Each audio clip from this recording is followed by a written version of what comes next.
All right. So that's the thing that it says. It says live streaming is on. We were discussing the intricacies of technology before we got on here, and sometimes that lies to you. It can be made to lie to you. So you can see I have my special neutron stars colliding in the background. Oh, yeah. So you do. Yes. So I have. So this is the first interview I've done in this series of interviews with someone I don't actually know.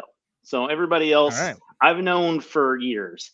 Yuck is a different case. The guy that I had on, was that last week? It seems like so long ago. No, it's 2 weeks ago. Okay. I know Yuck, I feel like, because I know all of his like good friends very well. So that felt like a conversation with a guy I knew, even though I don't think he and I have ever done anything except exchange a couple emails. But you and I have some, I'm going to say mutual friends. I don't know if you count Rhino as a friend or not, but sure, yeah. At this point, yeah, why not? Yeah. So I have questions. A lot of times I just come into these and I'm like just shooting the shit. But I have questions. Okay, first question, probably one you get a lot. Neutron, is that a stage name or like your actual family name? I was born a Conan. I chose to become a Neutron. It's close enough. Yeah, it's how most people know me because it's what I am. Yeah, I mean, you are not the only person to have a stage name. So my host, my co-host, who he had to take some time off. Everybody knows him as Donnie Ozone, and neither Donnie nor Ozone are his real names. So people think I made up the Conan part. I actually don't like my first name at all. Like, if anything, I wouldn't like. That's the part that I would have picked something else for if I really was trying to do that. But no, it just comes from even before I seriously played music. It comes from like zines and stuff, and it wasn't the idea of punk rock of being able to make yourself into the person you want to be. Yeah, I mean that's a super punk rock thing for people to have stage names. It's hilarious when sometimes I when I have people on and they're like, what is that guy's stage name anyway? Like they're band members. They're like, oh yeah, he has a stage name, but I don't know, what is it? Let me think. I mean, it's honestly shocking for some people that it isn't my last name, and I think it's maybe one of the least interesting things about me, frankly. But I get it where people are curious. And then like a few times, like it's come up that like I've told people what it was, and they're like, "Oh," I'm like, "Yeah, see, it's not very interesting. It's not interesting like at all. Like but it's it's who I am. I am Conan Neutron. That's who I am." Yeah. Very nice.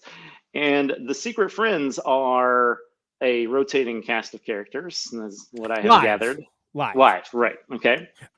Recorded. It's always Tony Ash on bass, always Dale Crover on drums, Toshi Kasai producing.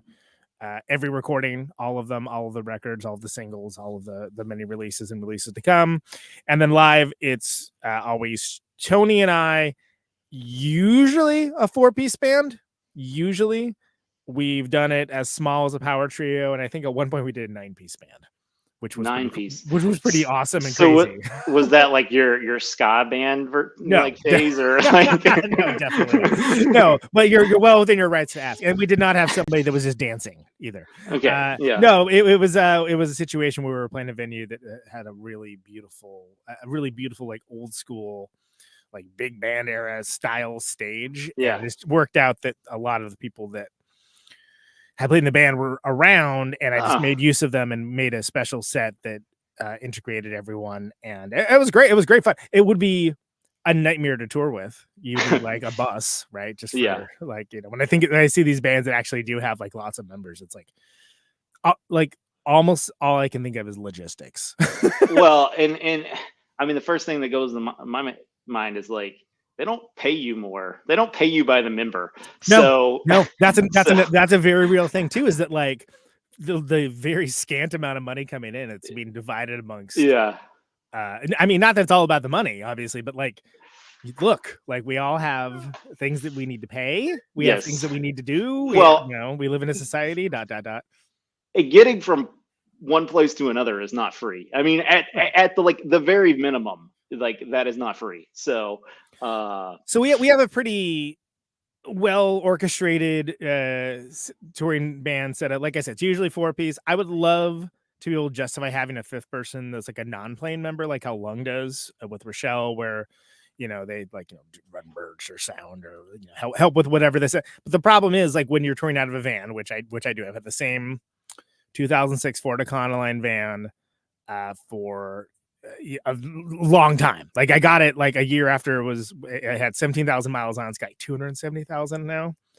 Logistically speaking, the amount of merch we have, which is how we keep the ship moving, and the amount of gear we have, it just would be, a fifth person would be too difficult.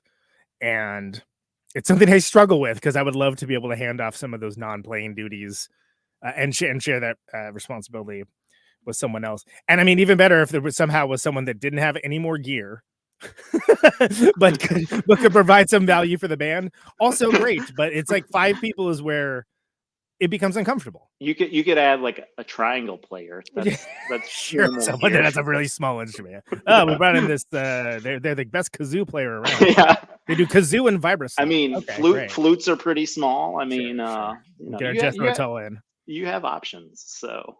But basically, to answer your question, yes, as a live entity, it's always me. It's always Tony, and it's not like it's Chuck Berry where we have a pickup band in each city or something. Right. But we have different awesome people that are in the rotation, almost like a baseball team or something. People cycle in, cycle out, depending on what their own creative outfits are up to, and like what their availability is, and things along those lines. And it's confusing for people, because they'll if you don't have any frame of reference and you just see a band and you're like, oh, this band was good, and they're like, why are there different people in this band? And it's like, well, because it's not always the same people live. And I actually have wanted to put together like an explainer comic book at the merch table, because I think that would be hilarious. Like a little one sheet, like here's how to talk to your child about Conan Neutron, the something like along those lines. Right. And still have never gotten around to it, but I think there is one kind of cool aspect for the people that are interested in that. We live in a world that doesn't have a lot of like mystery and nuance anymore. Like the art and artists are like one thing now. So the fact that is sort of keeps people guessing, like it's kind of like, oh, for those that care, a lot of people are like, oh, who's in the band this time? I don't know, but they're probably going to be good. I know it's going to be. And so like for the people that know, there is that assurance of quality, even if not without assurance of personnel. Yeah. Well, how much are the rotating cast? Do they end up being like, like studio musicians, and how much of it are like it's a new band when you bring in new folks? Oh no, it's always the same songs. I mean, it's well, like, you're right. I get that, but I mean, like, it does change the feel somewhat. But so this is an interesting question, but it's unfortunately obnoxiously nuanced answer, which is the fact that nobody. I don't have a time limit, so Sure. Okay. Well, that's good. Nobody gets asked in if I don't like what they do and like who they are. And it's not even just the musicianship aspect. There's a certain personality type. Fair enough. Yeah. That is required. Like there's people that are like, they're fantastic musicians and like maybe they even have interest in being in the band. And it's just like, it's not going to happen. Like, I just know that's not going to work. So like if Malmsteen was like, oh yeah, I want to do a gig, like maybe that's the wrong vibe. Like thanks but no thanks. Like I honestly don't think Yngwie Malmsteen could be in Secret Friends, because he's an overplayer. See, that's what I'm saying though. Yeah, and like some people have like thought that, oh cool, there's all this open space, I can fill it up. No, don't do that, because the point of the compositions, what makes the songs cool, is the restraint. Like the restraint and the fact that like the spaces are there for a reason, and it's a lot of times when I'm writing these guitar parts and stuff, it's like I'm not at the top of my skill level with it. I'm just doing what the song needs to do. Right. And that's how you know it's a band that I started as an adult, right? Check out what I can do. Great. Nobody cares. It's write a song. But it's interesting because what makes a great live player isn't necessarily doesn't necessarily mean they can be great in the studio and vice versa. Yes. But that's irrelevant because they're almost two separate things. Yeah. So I'm very lucky to have a lot of people that we've had in the band in the past and are in it now as much as anyone can be, that are just very talented folks and very cool folks to be locked in a van with and playing loud music with two people around the country and beyond. Yeah, that is an important aspect of being locked in the personality matters. Yes. And I'd almost rather have someone where the playing skills maybe aren't necessarily where they need to be yet, but they're the exact right personality. It's like, I can teach you this. I can teach you how to do this. Not that I've had to do that, but I'm talking about from the perspective of where I'm coming from. Like, you can't teach someone how to not be an asshole, how to be amenable as a person, as well as I was gonna say. But yeah, basically that's the long and the short of it. Yeah. Maybe just lay off the coffee just a little bit. Well, and it's crazy because there are going to be people that you're great friends with and you love spending time with, and then if you get in a van with them, it's like it's a different story. Like, and there's a number of reasons for that. Some people don't travel well. Some people don't. It doesn't matter what it is. But there's a unique and special alchemy that's very hard to even articulate or break down that I'm very good at doing, and hasn't steered me wrong yet. So excellent. The other question that was burning in my head, which is probably all of my questions are probably answered at some point. And what you're like 370 podcasts in, something like that. I don't know. For Protonic. Oh yeah. So just for Protonic Reversal, which of course is the other thing that most people know me for. That sounds right. I think it's high 360s. Yeah. 10 years in April. So that's very nice.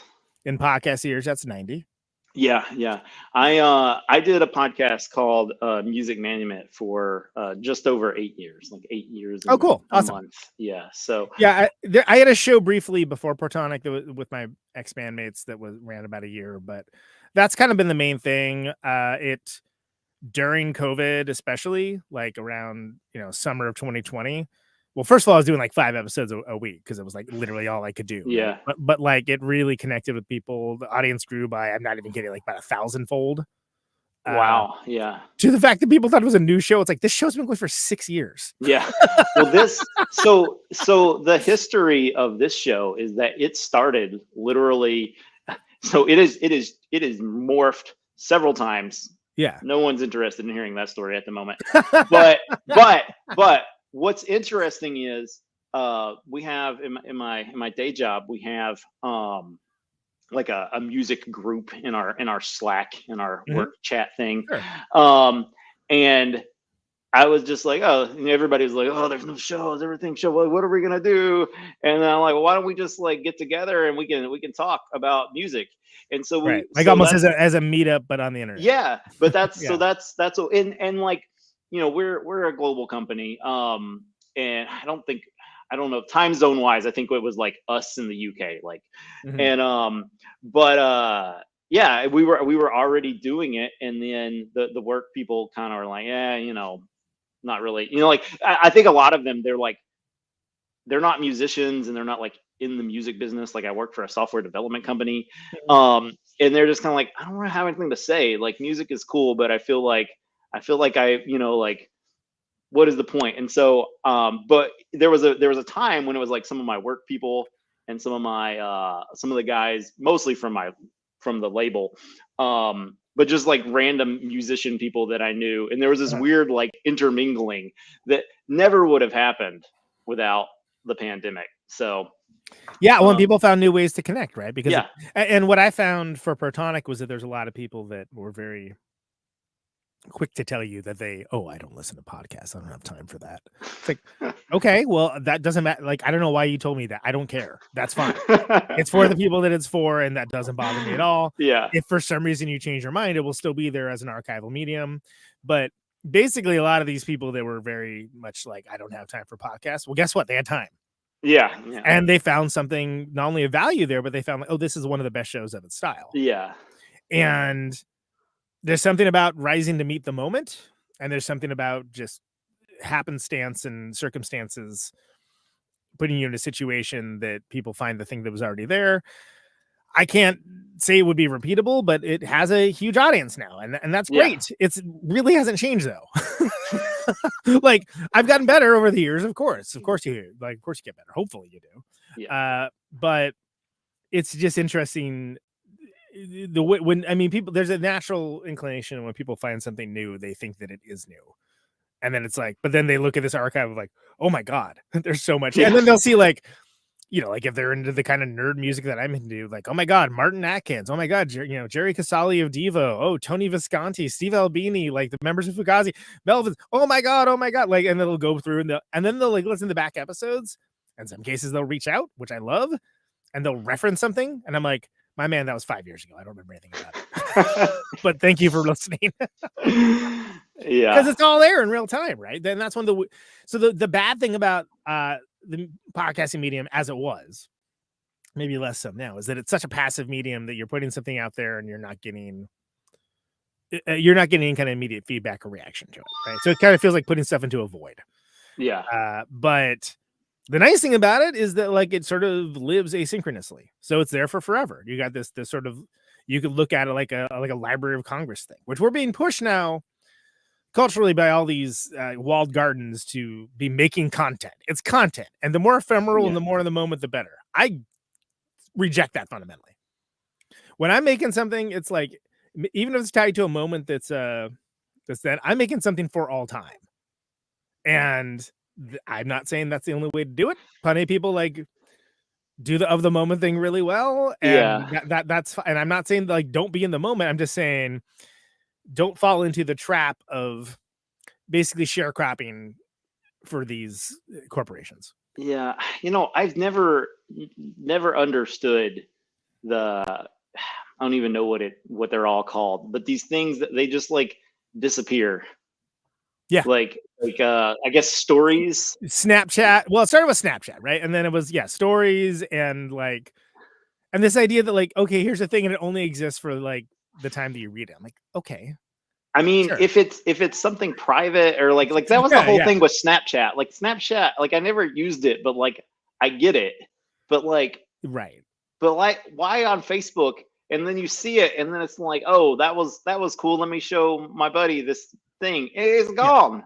I mean, it's like, I don't like it. I don't like, it's not for, and it's not this. So also, but don't go by what I like. Cause like, I'm not on the internet to consume content. I am fundamentally and quintessentially, and this is something I would have like rejected the framing of like a creator.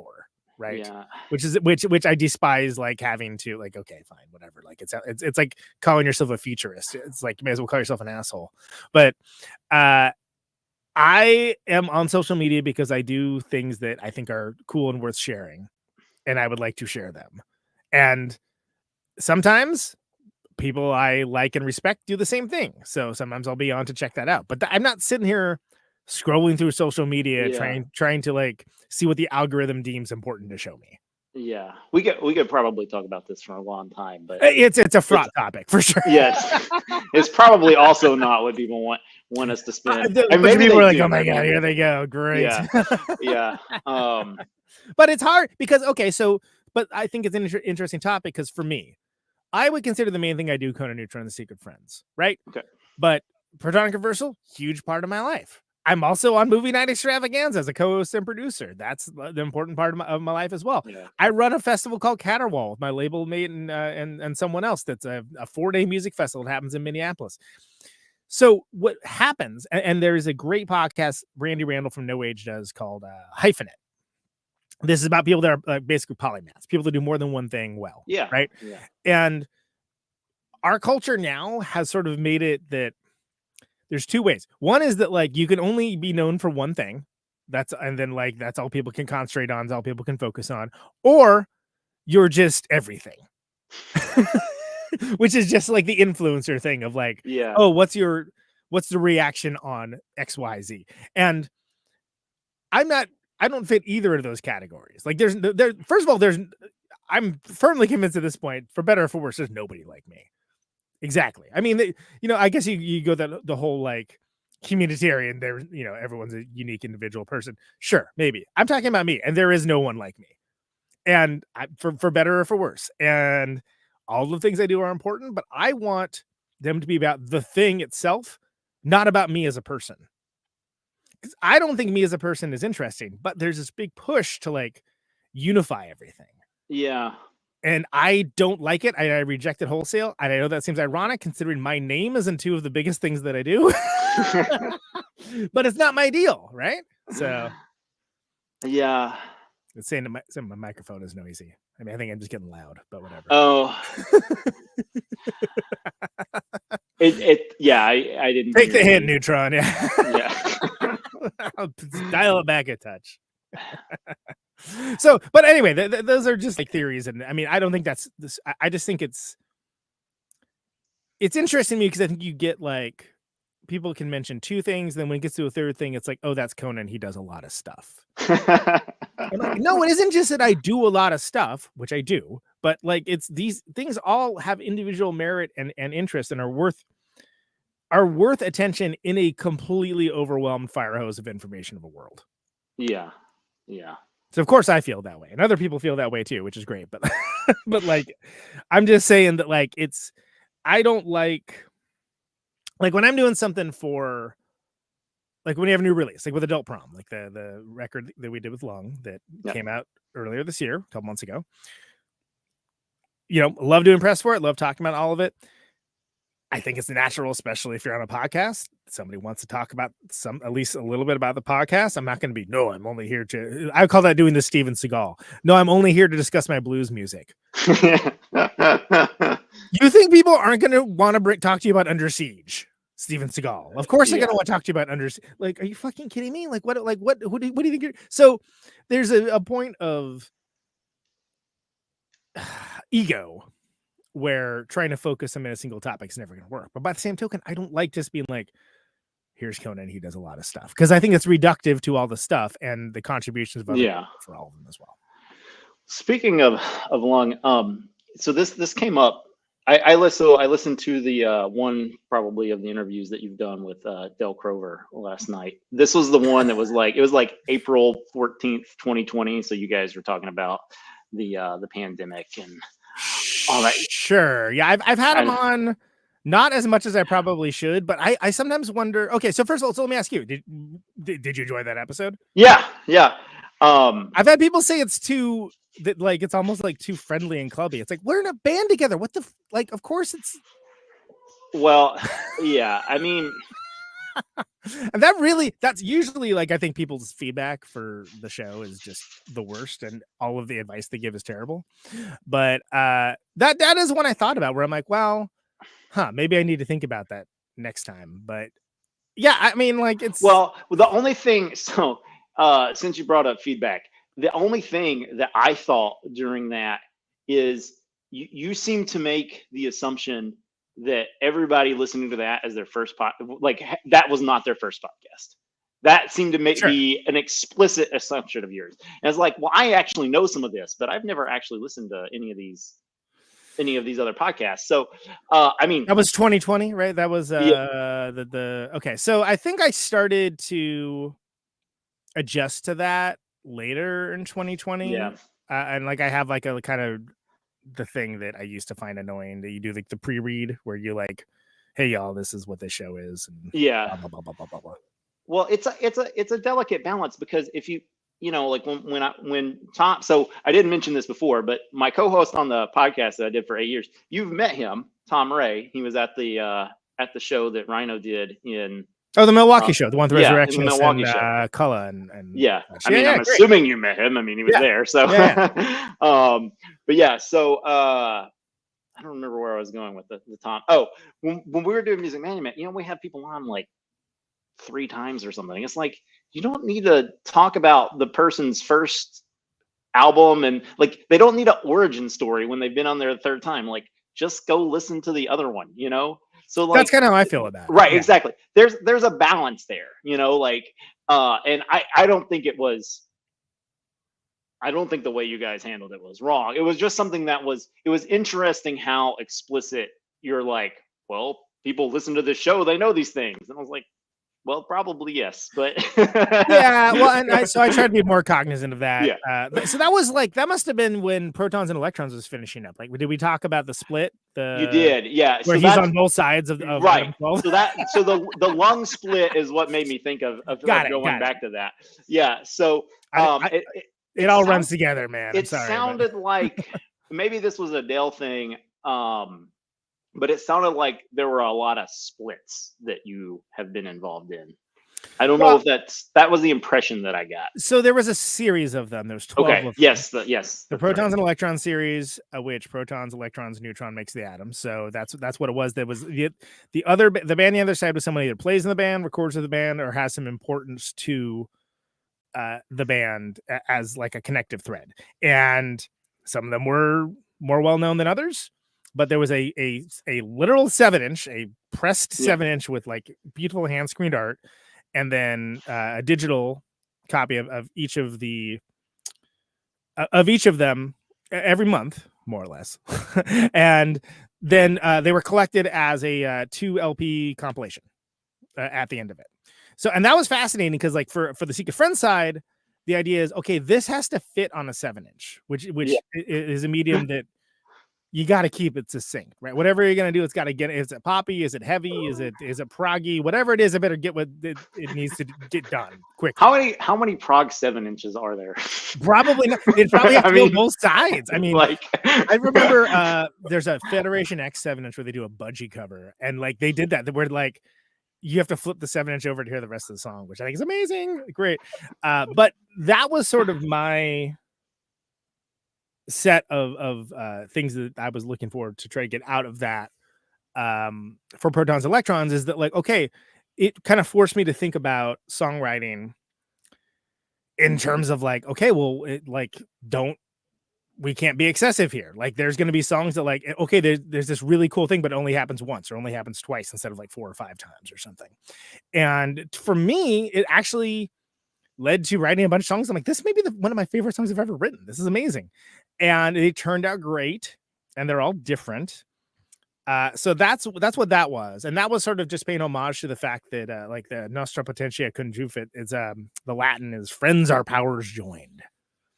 And that's this is a fancy way of being like, look, I may be like the James Brown and the Famous Flames of the Conan Neutron Secret Friends, but it takes a village, right? The contributions of others are very important. So that was sort of like a very expensive, inscrutable, overly informational way of getting that point across and doing a release that could have just been like a cool record too.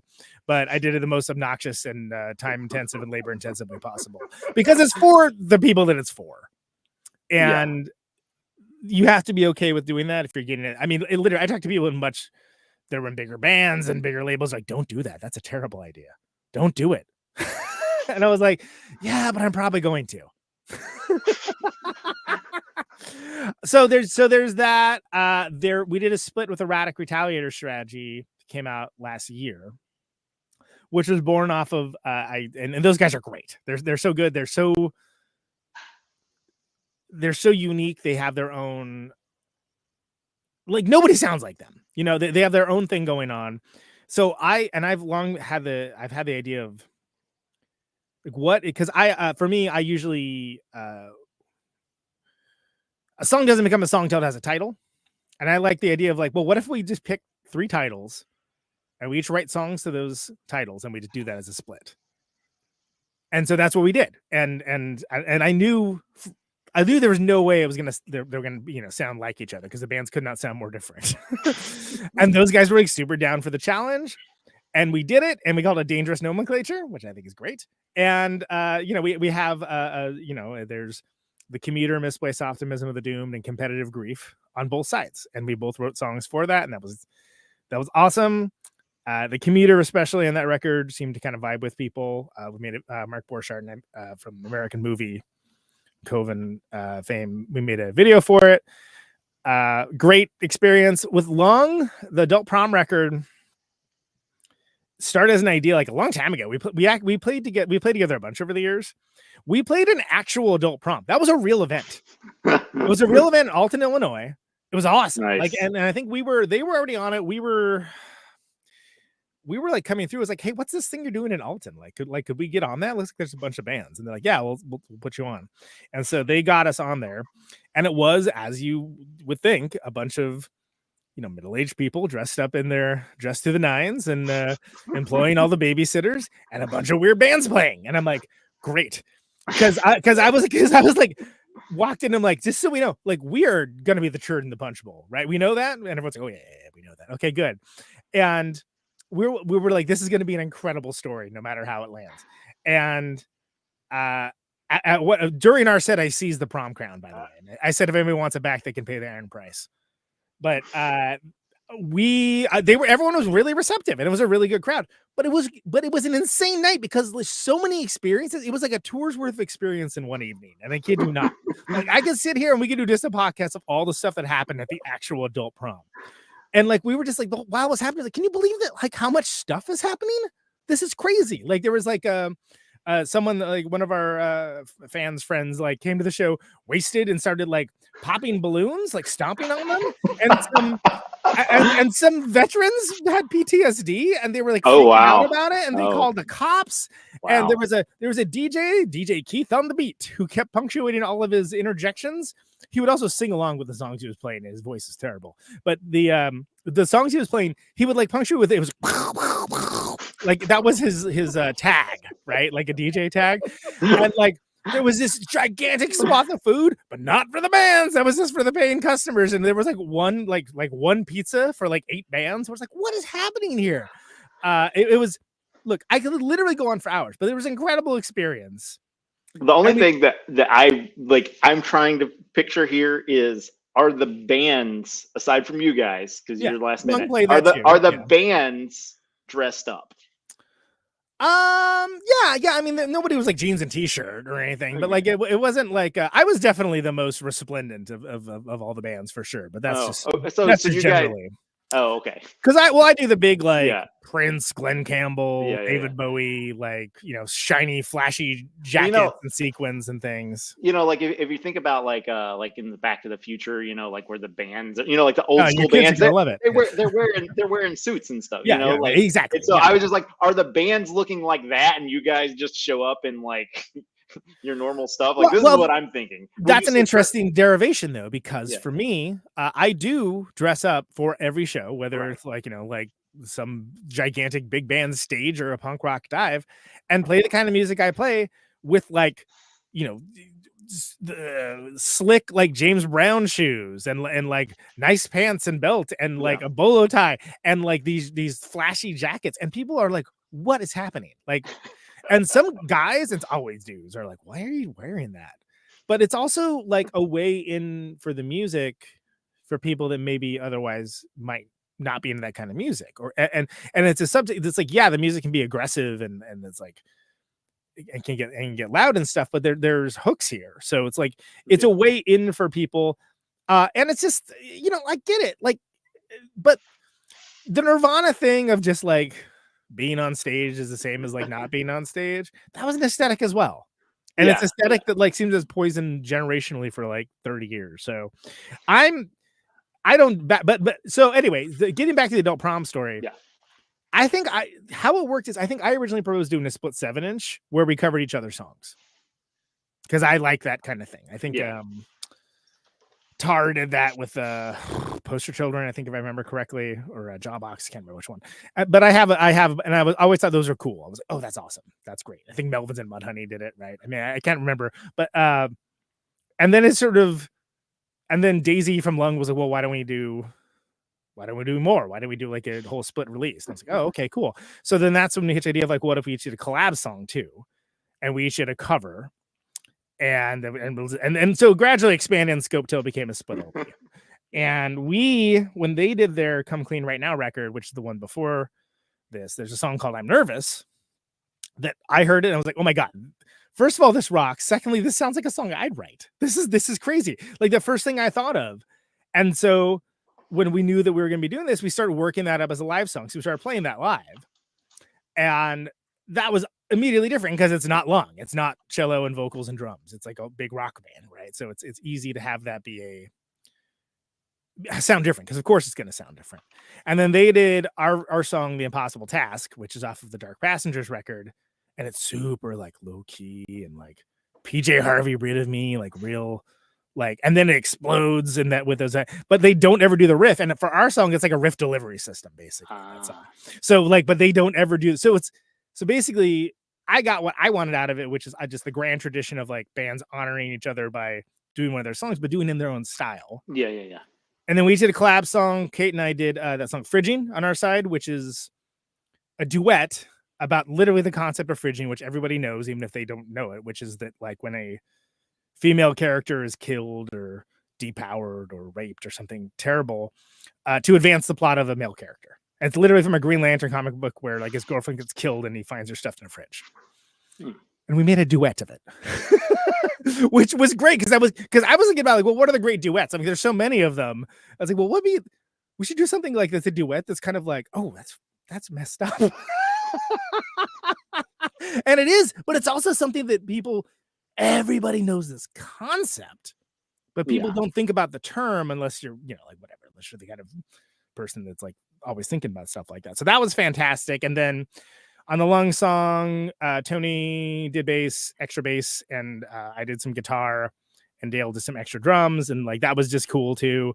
And then there's like a bunch of like new kick-ass Secret Friend songs and some new kick-ass Lung songs, and it's awesome. And we did one leg of that tour, West Coast, like 10 days in October.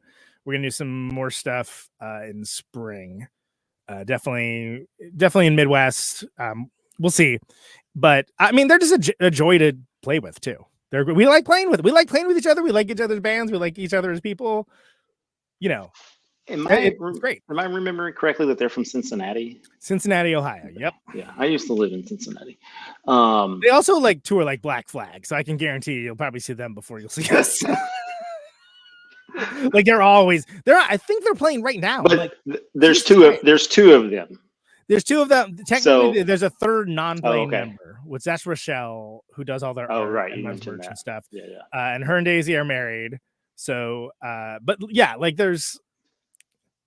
they walk the walk. You know what I'm saying? I would love to do that, and if financially, if we could pull it off, great. But there's it's more difficult for us to do stuff like that it's harder for us to take risks is the best way I can put it. There's just more logistics involved. There's more well, we already talked about like if you have fewer people, then it just makes touring easier. I mean, it just does. So I mean, I don't know how these like bands with like 9 people do it. That sounds horrible. Polyphonic Spree, that was one where I'm like, oh my god, how many people were in this band? Yes, Slipknot is one that comes to mind. Like, right, exactly. And then you hear, so what I love about Lung is there's 2 people on stage, and you hear this big, thick, crazy, awesome sound, and it's like, why does that sound better than a band that has like 5 people? What are those 5 people up to? They're not doing anything of import. I'll tell you that much. Thank you. So we have not played anything, which is fine, but I think this is a good time. So I have some options for you to pick. Okay, lay on me. We can play one of your tracks. We can play a Lung track, or we can play a track that you may not know that I have picked as something that you might like. Oh, okay. Well, I mean, I'm always down for that. I feel like all right. If we were going to play anything, since we literally just talked about fridging, then if we played fridging, that could be kind of cool too. Okay, that kind of satisfies both criteria because Kate sings on it. Yeah, let's see. Is there a video for that? Not yet. We're gonna make one. Oh, okay. But getting them to like sit in one place long enough to shoot a video is it's difficult. All right, viewers, you have homework. Go. It's on the Bandcamp, right? It's on Adult Prom, that one. It is, yeah. So it's all right. Go and listen to Fridging. That's your homework. There's no video though. The Lung video that we got have like here, 3 videos. Yeah, but. Yeah. The Lung video I've got in front of me is Air, so that's one we could watch. Or they're great. Yeah. I mean, you want to do that? Love that tune. Sounds great. All right, let's do this. We get a countdown and everything on this, just like a Ooh. proper like MTV or something. Yeah. Back when MTV. By the way, kids, MTV used to play music. Yeah. All right. This is oh, I should tell you, since this is your first time on Jutsu, there's a little chat box down there, so we can Oh, chat cool. while we watch. So Killer. this is Air by Lung, which is from 2 years ago. Yeah, that's on Come Clean right now, Yeah. which is the one before Don't Prom. Right.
Awesome. Well, actually, I had played that one before, so it's good to show you don't need a lot to make a cool video. No. Which is awesome. It's basically just the two of them in a neutral location with a lot of weird lighting. Yeah. The Sofa Burn channel, I noticed they also have another Lung video. Do you know? Are you familiar with that? I don't know. Yeah, well, that's the Sofa Burn has done a lot of their releases. Adult Prom's on learning curve, but yeah, they have a what's the other one? Is it I'm Nervous? Probably. Yeah. That one's good. That one's cool. I think if we should do a video for that. I didn't think about that. We did 3. We did Wild Antics, which is again that's Mark Borchardt. This is basically me acting the fool for about 2.5 minutes, and then we did Cry Bullies, which is all like kind of like a send up of like cable news and internet shows, and there's a lot going on there. Yeah, that was actually the one that I was gonna play. So yeah, I mean, I think that one's cool. Like it doesn't have an epilepsy warning in front of it or anything like that one. that is aside from the other time we played that video, that is not the only time there's been epilepsy warnings. I mean, I get it. I get where you would want to put that warning up. Like as much as like I think it's funny, it's also like, well, if you actually have epilepsy, that's not funny at all. That's something you actually need, right? So, yeah, right. Yeah, and there is some serious strobe, right? Yeah, going on. Yeah.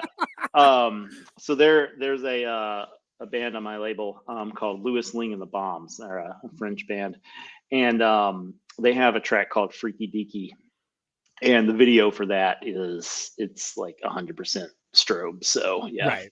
There's a warning in front of that one.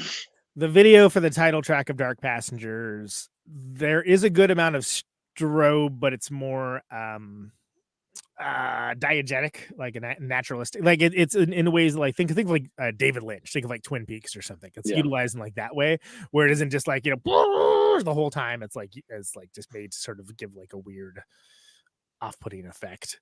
I don't think we put a warning on that one though. I guess, sorry, epileptics.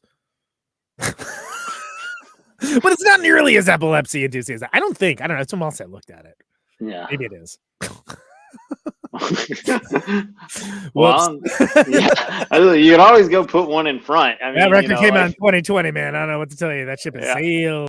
Well, yeah, but like you said, I mean, the archives are still there. Yeah. I mean, it's people seem to like it. It's just nobody has, you know, bitched at me yet about it. So. Yeah. Yeah, I mean, you probably, if you have epilepsy, you're on the internet. You have to be careful about watching videos. I would. Yeah. I would imagine that's. Yeah.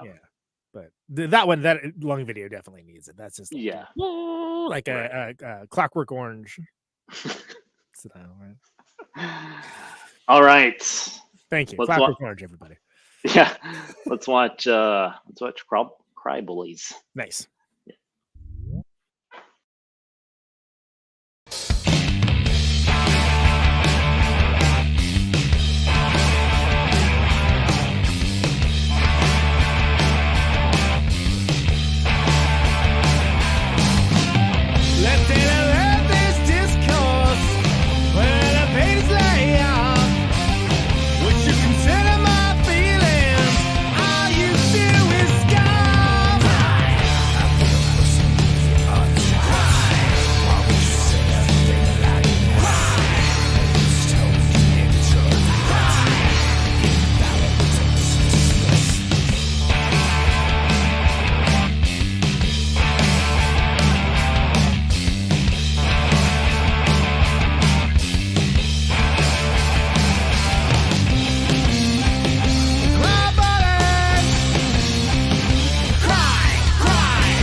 Awesome.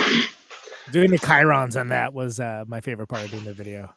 the little messages at the bottom. That was. I wish making the rest of the video was as fun as doing just that part. But yeah, all green screen. You can do a lot, folks, with a green screen. Yeah.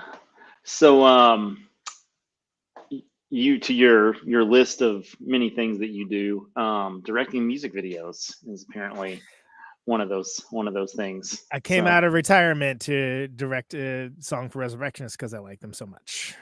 So okay, now you say came out of retirement. Is this a thing that you used to do? Yep, I used to. Yeah, and the Conan does a lot of stuff thing. I did videos, most of which are not on YouTube actually, and live videos and stuff for money. 10, 15 years ago, something along those lines. And back when it was sort of like before everyone could just do it on their iPhone. Yeah. You know what I mean? And I used to enjoy doing it, but it kind of killed my enjoyment of the medium. So I just kind of stopped. I didn't make an announcement about it or anything. But I do like it. I do like doing it. It's very easy to kind of fall down a rabbit hole with it, and especially with the way I do it, because I'm not interested in a band in a room, which is funny because what we're about to watch is a band in the room, unless there's something interesting about it. So like the Hotel with Pool video, which I think is one we're gonna watch, right? First of all, no pool appears, but there are shots that are meant to evoke the idea of a pool, like the blues and the sort of shimmering and whatnot. And I took basically a perfectly ordinary room that to me kind of looks like would be like an older motor lodge style hotel. Put them in the room, had them play the song, but didn't just have them play the song. I had them play it at 2x speed and half speed, and learn it that way, and sped up and slowed it down because of that, and then. That there was like newspaper flying around in the room. There was like throwing things at them. There's like weird lighting and stuff going on. There's like an electric tree. Like there's just a lot of like interesting kind of visuals that when you have a longer song, because it's like one of the longer songs on the record, but I think one of my favorite. It you have to do something to kind of hold the attention of what's happening. Yeah. So it was interesting doing that just because I think there's a lot that develops with it. There's a part where it kind of explodes. And like I was able to do some like cool stuff. Like I like doing this kind of stuff when I'm doing it. I just don't like the build up to it. And I believed in what they do.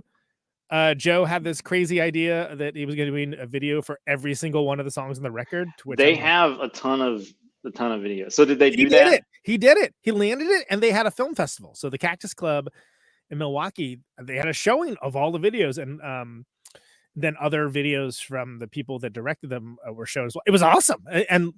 But I told him, because I originally was going to do that for Protons and Electrons. I think we got 4 out of 12. It is hard to do that. But his rationale was, that's a band full of like adult human beings with adult human being responsibilities. So the idea is like they're not going to go be able to tour the world. So what's a cool and interesting way they can kind of get the music out there. Yeah. And some of them are really good. Like there's the whole like the one TW did with it's almost like a little spy movie or something. Like it's awesome. And they all have different kind of cool things. There's like clock imagery. If I'd known there was this much clock imagery in the other videos, I would have just thrown a clock in on mine. Yeah. But for me, it was all about again, going back to what we were talking about with that lung video of like using the aesthetic of, okay, this is the space we have. What can we do to make this cool or interesting? And I like a lot of time shifted stuff. I don't see that much in videos. And I think it's unique and cool. And that's kind of stuff I used to love doing for clients that were down for it. Well, you have the aspect of time, just not the visual of the clock. Yeah, that's right. No, that's a good point. Yeah. And it's an actual, the other videos, it's an actual clock Joe has. I was like, oh, that's that clock. It's on there. It's in, it's the back of the album. No, it's the front of the album. The Resurrectionist record, the most recent one. It's like the front of the record, I think. Or what's the back? I should know. I put it out. Jesus Christ. It's the front. Yeah, it's the front of the record. But I think there's like I don't know. I said you guys call yourselves Clock Rock, but nobody agreed with that. I mean, like you could do it for one album, you know. Yeah, yeah, it's because he called it a Clock Rock record. Yeah, because that's hilarious, you know. But nobody bid on that. No, I was like, all right, well, whatever. It's your loss. Your record's got clocks all over it, buddy. That's all I'm gonna say. This is Hotel with Pool from not the Resurrectionists, just Resurrectionists. Yes.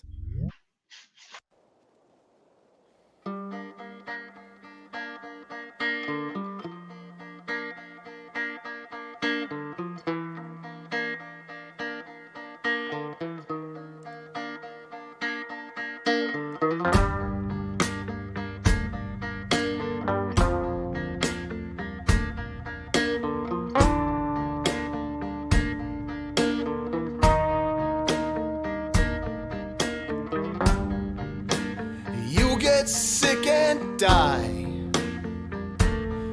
and I will be alone by myself. Oh, you take wings and fly,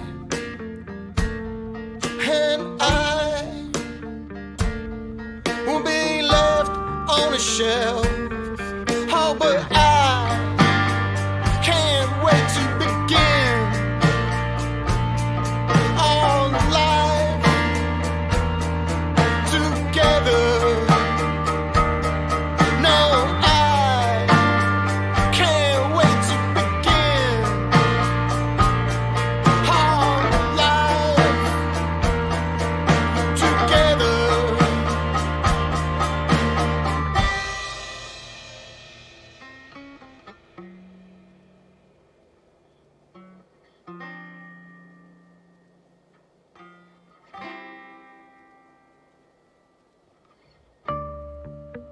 Mama, I'm an orphan, and this is important.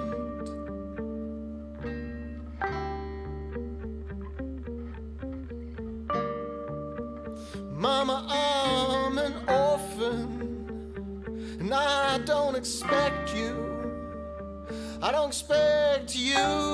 to understand.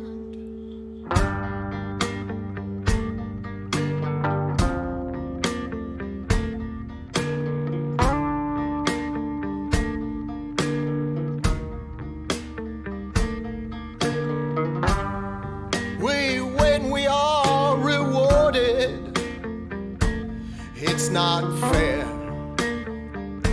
and we don't care. It's an orphan thing, an orphan dare.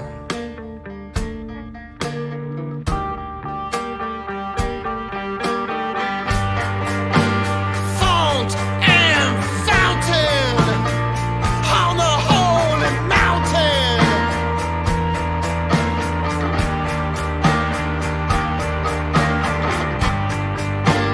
One night here.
You're muted.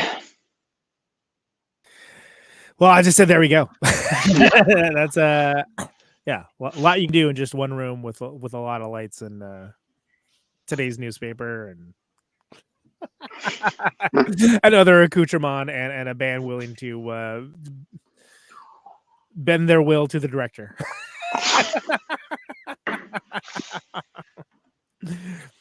No, I feel good about that one. I mean, I enjoy that kind of thing, that kind of color work and lighting and those utilizing the things like motion smoothing and stuff like that, but in a way that's like artistic. Because the whole thing is meant to be like, again, a pool never appears in this video, but the whole thing is like, especially in the first half, is to evoke the idea of a pool, right? Like with the blue and like the shimmering and it has like if you've ever been to an actual hotel with a pool, like a lot of times you get that weird like kind of blue glow around things, and like I don't know, I like it. Feel good about that one. Good man. So I don't know as director if you know the budget, but I'm curious, what does a video like that cost? Do you know? Like maybe $200 maybe, and like I got some cheap Chinese lights on Amazon, like I got some army men, whatever it costs to buy a newspaper. I bought the newspaper that morning on the way over. So it was like the important thing is that there's lots of pages. That's all I care about. I don't care what's on it. It has to be a lot of pages. There's be a lot of stuff flying around. The smoke machine, weirdly, they had it in that building. And I'm like, you got a smoke machine? Yeah. Like, can I use it? And like, yeah. I'm like, great. Did they have to rent the space for the building, or was that? It was arranged by TW, who did the video. God, which one is it? It's the one that looks like it's got the best production value. So like he was shooting, and he was like making use like of other parts of the building. I was like, I just need this room. If you can just give me this room for like 2 hours, I can get everything I need. And that's what I did. So there was a rental for it, but I didn't pay for it. Fair enough. I basically just got like those weird lightings, that the weird fish thing that Joe's holding, that weird like Japanese looking fish, like that, like small little things, the little Charlie Brown trees, that light up, like things that are meant to they don't cost a lot of money, but like define the aesthetic of what I was looking for. Right. To get it's just like like that old like motor lodge, like 1950s, 1960s style hotel. Which may or may not have anything to do with what Joe's singing about. I don't know, but like the video doesn't have to match what's exactly being said. Yeah. So I mean, the point being is that it doesn't cost a lot of money these days to make. Yes, right. And I actually have a 4K HD video camera, but I mean, my God, you can do 4K video on an iPhone now. Yeah. And that's crazy. And I'm not at that point personally, but I am not against that at all. I think that's wonderful. And if I did this more regular, I probably would utilize that. But I have an actual 4K camera, so I'm going to use that. Right, exactly. I have a tripod. It's a nice tripod. Tripod's probably as much as the camera. That's probably a very nice tripod then. But I've also had it for like 15 years. I have that because like that's so. But you don't need any of that. Like that, and I think that people get hung up on like not having the right equipment, and it's like, well, the right equipment isn't going to make you creative, right? And I think maybe that comes down to way before I played music. My best friend Dave and I, and Dave like went to the Jim Henson School for puppetry, and like is amazing. But like we would just make these like movies with like nothing. The budget was nothing. The budget is what do we have around the house? That's what we'll build the narrative around. And like we made these kind of comedic science fiction series of shows that were more or less humor wise along the lines of like Red Dwarf or something, right? But just with these astonishingly low production values, but we're done creatively. We were making the best of what we had. And what we had was, okay, one of these kids is really good at making puppets, and they look cool, they look interesting, there's like not anything quite like them. And the other kid's like really good at like laying up a shot so it looks like whatever it is looks cool, and the stuff that isn't cool is not in the scene. And we just outside of frame. Yeah, exactly. Outside of frame, it's dog shit, but like maybe sometimes even literally. But yeah, inside frame looked great. And I just I had a natural aptitude for that like early on. And we were just very inventive and determined. And that will get you further than having the best equipment. Because I know people that have like amazing equipment. I was like, yeah, but you make trash. Like what you make isn't any good. It's not fun to watch. It's not interesting. It's not cool. And I find that troubling because I feel like we have all these tools at our disposal and there's kind of like tacit encouragement to do cool stuff with them. But all the stuff that's the coolest is like defying convention. You know, like when I'm doing this, that like the green stuff in there, people like, you know, if somebody were to be like, oh, there's overlay there. Yeah, I know. That's the point. The point is like to have like, there's a point where like I think like the it's on the drums are going and like there's like 3 different images that come up with each drum hit. It's like, yeah, the point is you're utilizing the functionality, what would be construed as a weakness. You're turning that into an artistic. You can utilize these things. And that's, if you don't have a big budget, that's what you should be doing. If you have an imperfect green screen, cool. Make it look neat. Make it look like it's pixelating or something. Make something neat happen. I don't know. I think people should just like not look at things so much like they have to be fully formed from the head of Zeus. when they're doing it, they should just go forth and, you know, try weird stuff. And if it doesn't work, all right, well, that didn't work. Move on. Absolutely. Those guys, Resurrectionists, also a Milwaukee band. I'm in Minneapolis. Used to live in Madison. Oh, nice. So I'm familiar with Midwest. What you used to live in San Francisco? No, I used to live in Oakland. Oakland. Okay, yeah. You used to live in the Bay Area. There's a definite distinction. You live in Minneapolis, so you live in St. Paul then. I used to. Okay. Well, I'm saying like St. Paul and Minneapolis, like those are actual twin cities, but the difference between San Francisco and Oakland is so great. It's like say Manhattan versus Brooklyn or something, right? Like it's but they're different, distinct cities. Oakland's more working class. 22 years I lived in Oakland, and moved to Milwaukee August 2017. Yeah, August 2017. So however long that's been, 5+ years. And Secret Friends started when I lived in Oakland, but has continued on and will continue on. I mean, Tony moved back to Louisville, Kentucky, so that's, you know, whatever. That's, I mean, logistics are a little more difficult. We mentioned Joe in Resurrections. He often has played in the Secret Friends live band. You know, not always, but lots of times. He's great, but he didn't. I mean, like he also saw the band plenty of times before I asked him to start playing. So yeah. All right. So Midwest. What was the question? I'm sorry. Well, just what brought you to the Midwest? Like sheep. Okay, fair enough. Bay Area is like one of the most expensive places on the planet, man. Yeah. It was. Look, if you are someone, all right. So let's put it this way: if you're someone that, if your art is important enough to you that you feel driven to do it, then being in a position where you have the financial ability to do that and not put like your lifestyle and the people you love at risk, then you should do that. And as much as I love the Bay Area, the good points about the Bay Area were all stuff like that doesn't matter to me. I don't care about that. And so that allowed me to, you know, we have 5 times the space for like half the money. Yeah. You know, I'm coming at you from this studio space that I built, that I do my podcast from, that I do other shows from. And, you know, like it's we have this incredible amount of space to utilize, where we were just struggling to stay afloat in the Bay Area. And it was just getting worse and worse and worse. Yeah. And I'm amazed anyone can stay around. Like, and good for them. If that's what you want to do, great. I'm just saying that for me, it ain't worth it.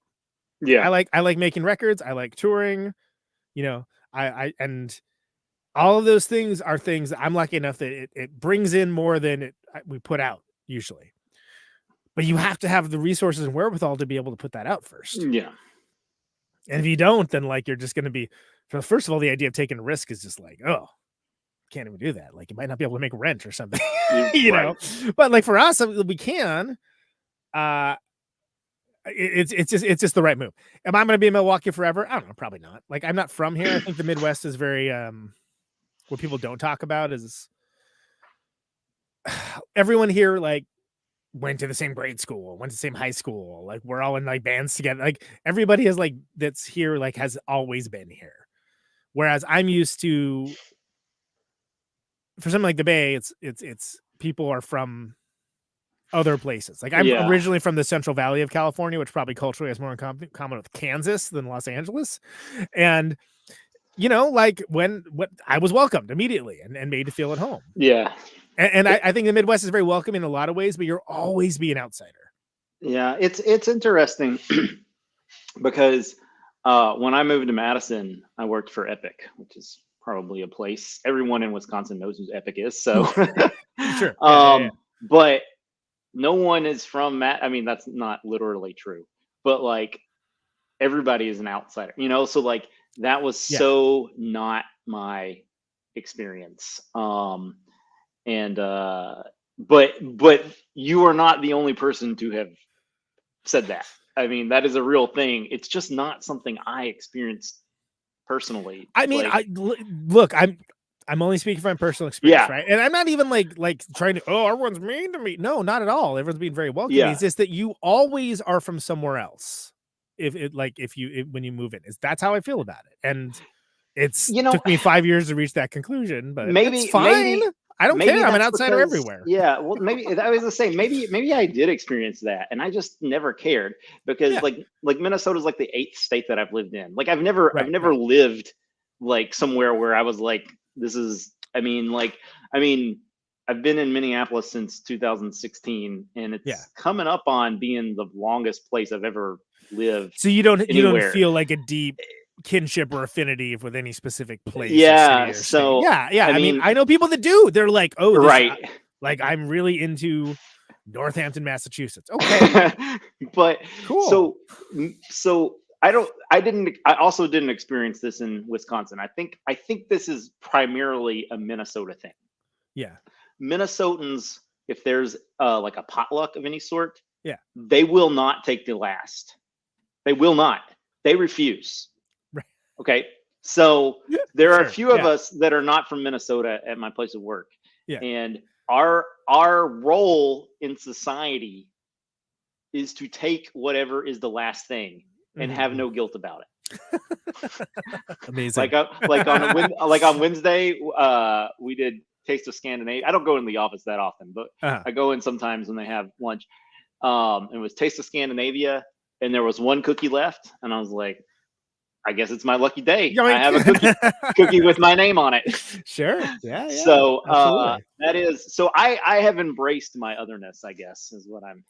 Well, and there's nothing wrong with that. I'm not saying I haven't. I'm just saying that like I don't feel the need to be in Milwaukee for forever either. Yeah. Okay. You know what I mean? Like it's fair enough. Like I like it.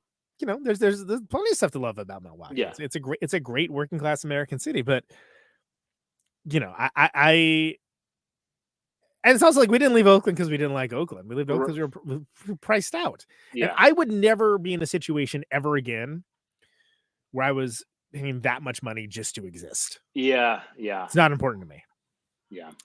And I think it's interesting to be able to articulate that. Well, I feel like it we moved, but like for years I wouldn't have thought that way.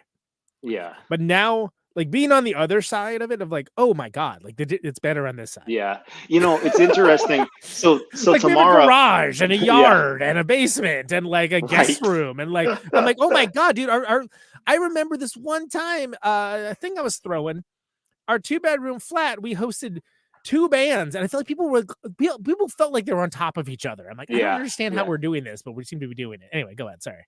Oh no, tomorrow I'm interviewing a guy named Eddie Palmer. I don't know if you're Eddie Palmer, the Toshi's a big Eddie Palmer fan. Toshi produces our records. Yeah. So Eddie lives in New York City, but he is going through a complete shit fest with his landlord right now. that's a whole thing. I don't know how much he's going to want to talk about it, but it's like, yeah, he's not there yet. It sounds like he might be going back, but he spent time in Ohio. So it's not like he was born and raised in New York and has lived there forever. Yeah. Like he went to the Ohio State University. And that's where he met all of the people he does his 27 million different bands with. They're all Ohio State alums. So, I mean, I'll have to ask him tomorrow what keeps him in New York, and he might tell me I don't know. Like, I mean, that's the impression that I've gotten talking to him recently. I mean, but I get when people are, relocate to a place like New York or Los Angeles, and we're basically around opportunity. Yeah, like they're for being in a band, the upside for being in Milwaukee is it's a great location for touring to other places in the Midwest. That was one thing that I thought might have been like you're strapped to a coast in the Bay Area. I mean, absolutely. 10 hours of Portland. You kidding me? Of course, yeah, absolutely. Yeah. And coming out as someone that has toured my entire life, I firmly believe bands that come up touring on the West Coast are just harder. And it's because you have to be, because there's so much ground to cover. When I hear people for their East Coast bands bitch about the drives, I'm like, dude, I have to restrain myself. I'm like, I'll say I'm a runner, whether that's true or not. We'll leave too. For the purpose of this conversation, it's true. Yeah, I have a coach for running. Yeah, and when I went to San Francisco I went actually to San Francisco, not to Oakland. That sounds great. It's just not where I live. A couple months ago, I went, and he was like, "Oh yeah, I just moved out here. Like if I didn't have a race that day, then I'd come out." I'm like, "I thought you just moved to Reno." Yeah. He's like, "Yeah, I just moved to Reno. It's just down the road." I'm like, "What are you talking about?" like that's his scale of like, well, and he's like, well, so he's like a trail runner, and he's like, I have to drive to like freaking Arizona to go to the race, and it's like 10 bazillion miles away. 3 hours is nothing. I'm like, dude, I'm pissed off if I have to go to St. Paul. Like, which is literally the town. Your event is in St. Paul. When are you coming to Minneapolis? Like, exactly. Yeah. So it's just a different scale. And the LA thing is like that. It's like that, but with neighborhoods. Like, it's in Silver Lake. Nope. Yeah, I mean, I live in downtown Minneapolis too, so like I don't have to go. I don't have to go anywhere usually. You know, like a lot of the Mortimer's is down there. That's a great venue. Yeah, we play that. So it's like, but I like every once in a while. I will when I'm on a run or something. I'll be like, oh, I guess I'm in St. Paul now because I'll see like a Ramsey. It's a different county, and I'll see like the Ramsey. You'll see the sign. Sure. I'll be like. Okay, I guess we're those guys now. So I mean, and I understand that again, as someone that has toured most of my adult life, that like I like driving. I find it very easy, and there's people that like they're not suited for it. Yeah, or they're not, or it's more difficult for them. Is probably the best way to put it, and that's fine. I mean, it's a very unnatural thing to do, I guess, in some cases, but like I like it. Like Lindsay mentions that she says like I'm part astronaut, part samurai, and part long haul trucker, which I love that. But I enjoy it. If there was both demand at a higher level and enough financial compensation to make it feasible, I would absolutely tour more than we do now, which is still a lot more than a lot of bands do. Less than some, a lot more than many. Yeah. But what we have to do is we have to like make it work for us. We have to make it work for us in a way that keeps it sustainable, because I'm always about keeping it sustainable. That's what it comes down to. So my wife put our dinner reservation on the wrong day. Turns out our dinner reservation is today. I just had lunch, and we have maybe we have dinner reservations tomorrow too. I'm not really sure, but it sounds like we're eating at like 4:15, and so that's in like 30. I'm not even gonna. Sounds like we should wrap it up. Is what? Well, this is what I was saying. So it's lightning round. I do have one question that I have to ask you though. I do have to ask you this. I don't care if I'm late. She can divorce me. I'm gonna ask this question. I'll keep it succinct. Yeah, Creative Commons. What brought you to Creative Commons? Because American copyright law is insidious and horrible.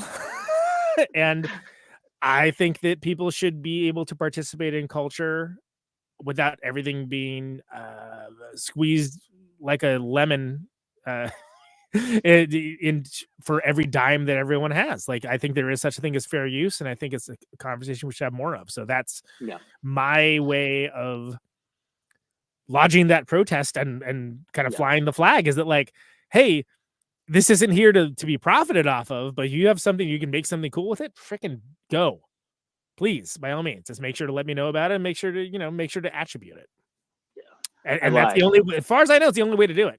I lied. I have 2 more questions. Okay. Is there anything else? Still lightning round though. Anything else that you want to talk about?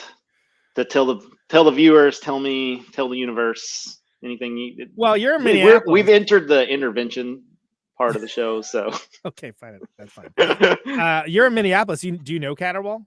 I've heard the name, and I did not know that you were associated with that until you. We try to keep our names out of it, is why. Okay. But yeah, Friday, May 24th through Monday, May 27th. We're going to start announcing next month. Okay. Caterwall takes place in Minneapolis, Minnesota. It's like 42 bands over the course of 4 days. Great stuff. People should be in the. We haven't announced anything yet, so but people should be able to look out for that. That's something we're going to be announcing some information. It's not during the holiday. It's going to be after New Year's. That's when you announce like all of your like, I've been indicted for this. And, like... yeah, exactly. Like, drop all your crimes during that time period. Absolutely, everybody says it. I'm also other than Protonic Reversal, which is weekly, always live. 8 Eastern, 7 Central, 6 Mountain, 5 Pacific, streaming on YouTube and Twitch, protonicreversal.com for the archives.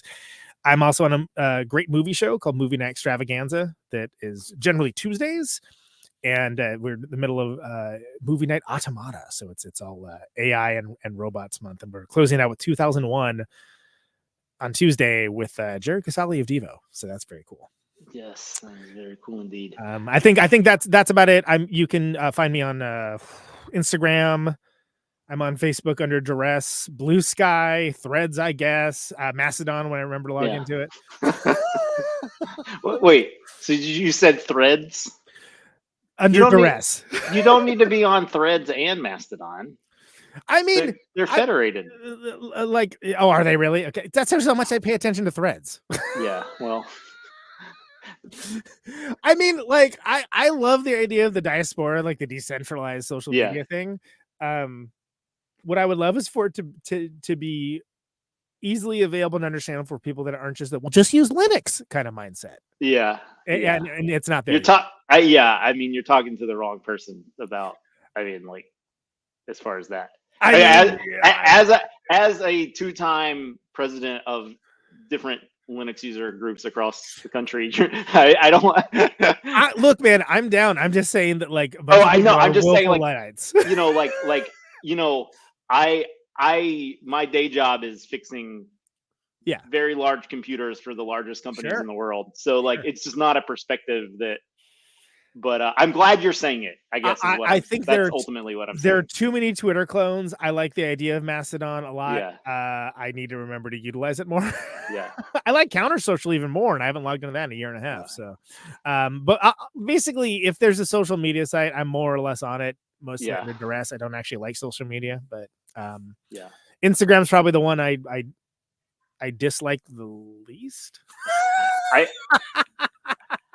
think Instagram is one of these love it or hate it sort of things, because it's like, I just want to type some text. Can I please not have to take a picture to do that? Yeah.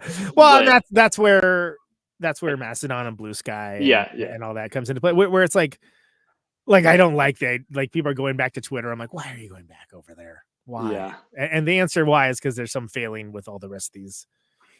Anyway, I don't want to get into on all the things, neutronfriends.bandcamp.com is Bandcamp's the best place to get Secret Friend stuff, because it comes to us. You can order merch off there as well, vinyl, CDs.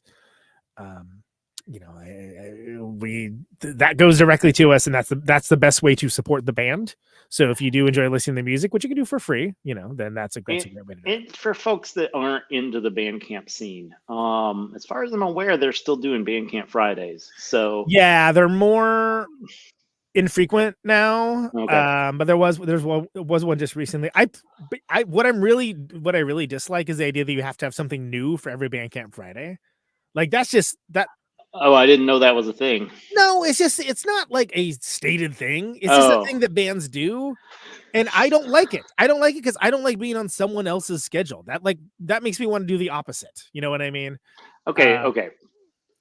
We are in the intervention part of the show. You do weekly releases. You already do a schedule. Oh, for the podcast? No, that's fine. Yeah. But that's a podcast. I'm talking about we're not going to make a new T-shirt every Bandcamp Friday. We're not going to make a new single. That's what I'm saying. It's okay, but you could. Okay. You can do what you want. But what you could do do a lot of things. Here's what you could do. Like I know you do this with the podcast or you have in the past. You record them and then you have like a back catalog. You could do that with songs. I never do that with Protonic. That never happens. It's very rare that there's any. Okay. It's done live, goes to patrons. Okay, so that was a pandemic thing. That was like I didn't even do it during the pandemic, or I should say, you said you did. I did it. Well, if I did it, if the person involved couldn't do the normal time, and it was sort of, and it was also like at that time I was doing like 5 a day or 5 a week, Yeah.